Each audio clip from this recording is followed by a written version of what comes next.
KPS food സ്ക്വയറിൻ്റെ പുതിയൊരു വീഡിയോയിലേക്ക് എല്ലാവർക്കും സ്വാഗതം. ഇന്ന് നമ്മളൊരു റിച്ച് പ്രോട്ടീൻ ഐറ്റമാണ് ഉണ്ടാക്കാൻ പോണത്.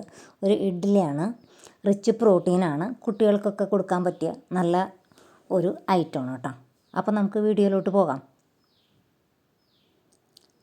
ആദ്യം നമ്മൾ ചെയ്യണത്, നമുക്കറിയാം ചെറുപയർ എന്ന് പറയുമ്പോൾ ഗ്രീൻ ഗ്രാം, അത് അരക്കപ്പാണ് കേട്ടോ ഞാനെടുത്തിരിക്കുന്നത്. അരക്കപ്പ് ഗ്രീൻ ഗ്രാം ചെറുപയർ, അത് നല്ലതാണ്, നമുക്കറിയാലോ. ഇത് മുളപ്പിച്ചിട്ടാണെങ്കിൽ ഒന്നുകൂടി നല്ലതാണ്.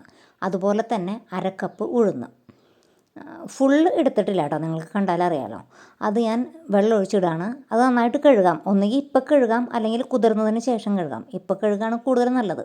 അപ്പോൾ നന്നായിട്ട് കഴുകി കുതിർക്കുക. ഇതിപ്പോൾ കുതിർന്ന് കഴിഞ്ഞു, നന്നായിട്ട് കുതിർന്നിട്ടുണ്ട്. ഇനി ഞാനത് അരയ്ക്കുകയാണ്. നല്ല വെണ്ണ പോലെ അരയ്ക്കണം ശരിക്ക്.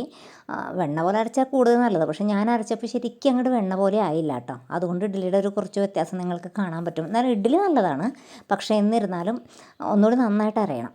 അത് അരച്ച് കഴിഞ്ഞിട്ട് അതിലേക്ക് ഞാൻ 1 കപ്പ് വറുത്ത അരിപ്പൊടിയാണ് കേട്ടോ ചേർത്തത്. നല്ല അരിപ്പൊടിയാണ്, 1 കപ്പ് അരിപ്പൊടിയാണ് ചേർത്തത്. അതിന് ശേഷം ആ മിക്സർ ഗ്രൈൻഡർ നന്നായിട്ട് കഴുകി വെള്ളം ഒഴിച്ചു. വെള്ളം നമ്മുടെ പാകത്തിന്, അതായത് ഇഡ്ഡലിക്കും ദോശയ്ക്കും ഒരേ പരുവല്ലല്ലോ. അപ്പോൾ ഞാൻ ഉപ്പും കൂടി ഇട്ടായിരുന്നു കേട്ടോ, ആവശ്യത്തിന് ഉപ്പ്. ഉഴുന്നും ചെറുപയറും കൂടി കൂട്ടി അരച്ചത്, 1 കപ്പ് പൊടി, വറുത്തരിപ്പൊടിയാണ്, നമ്മൾ കടയിൽ നിന്ന് വാങ്ങുന്ന അരിപ്പൊടി തന്നെ. അത് ചേർത്തു, നന്നായിട്ട് ഇളക്കുകയാണ്. ഉപ്പിട്ടിട്ടുണ്ട്, ആവശ്യത്തിന് വെള്ളം ഒഴിക്കുക.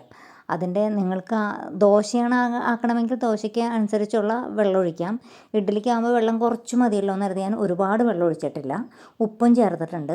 അപ്പോൾ എല്ലാം കൂടെ നന്നായിട്ട് മിക്സ് ചെയ്ത് കലക്കി, കട്ടകളൊന്നുമില്ലാതെ നന്നായിട്ട് കലക്കി വെച്ചു. അതിനുശേഷം ഒരു 10 മണിക്കൂറെങ്കിലും കഴിച്ചിട്ടുണ്ട്. ഒരു 8, 9, 10 അത്ര നേരം മതി. അത് നേരം കഴിഞ്ഞിട്ട് നോക്കുമ്പോൾ ഇതുപോലെ നന്നായിട്ട് പൊങ്ങിയിട്ടുണ്ട്. ഇനി നമുക്ക് നന്നായിട്ട് ഇളക്കി മിക്സ് ചെയ്തിട്ട് ഇഡ്ഡലി തട്ടയിൽ ഇഡ്ഡലിയാക്കാം. ഞാൻ ഇഡ്ഡലിയാണ് കേട്ടോ ഉണ്ടാക്കിയത്. അതിലാദ്യം നമുക്ക് ഇത്തിരി എണ്ണ, നിങ്ങൾ ഉപയോഗിക്കുന്ന എണ്ണ വെളിച്ചെണ്ണയോ ഓയിലോ ബട്ടറോ ഏതാണെന്ന് വെച്ചാൽ ഏതായാലും കുഴപ്പമില്ല, ഒന്ന് തൂത്ത് കൊടുക്കാം. അത് തൂത്ത് കൊടുക്കുന്നതെന്ന് വെച്ചാൽ ഇഡ്ഡലി ഒട്ടിപ്പിടിക്കാതിരിക്കാനാണ്. അപ്പോൾ അത് തൂത്ത് കൊടുത്തിട്ട് നമ്മളത് ഒഴിക്കാനാട്ടോ മാവ്.